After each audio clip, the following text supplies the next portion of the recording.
Welcome to our channel. Today we how to uninstall ScreenFlow on macOS and remove project caches step by step clearly. To uninstall ScreenFlow on macOS, begin by closing the application. Open your Finder by clicking the Finder icon in the dock. In the Finder menu, select Applications from the sidebar. Locate ScreenFlow in the Applications folder. Drag the ScreenFlow icon to the trash in your dock. Alternatively, right-click on ScreenFlow and select Move to Trash. Next, empty the trash to complete the uninstallation process. To remove project caches, open Finder again. In the Finder menu, click on Go. Hold down the Option key, and select Library from the drop-down menu. Locate the Application Support folder within Library.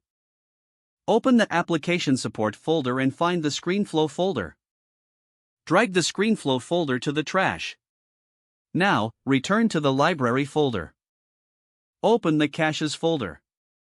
Search for any folders named com.verisoftware.screenflow or similar.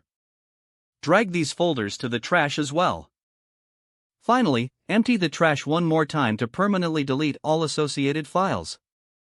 This will ensure that ScreenFlow and its project caches are completely removed from your macOS.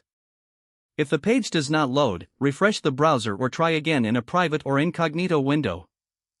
Make sure you are using the correct email address, then retype it carefully to avoid small typos. If your password is not accepted, use the reset option and create a new strong password you can remember. Check your spam folder for verification or security emails, then complete any requested confirmation steps. Enable two-factor authentication if available to improve account security and reduce unauthorized access risk. After signing in, review your profile details so your contact information and settings are accurate and current. If you see an error message, note it down and try again after restarting your device and internet connection. Log out when you finish, especially on shared devices, to keep your account and payment information secure.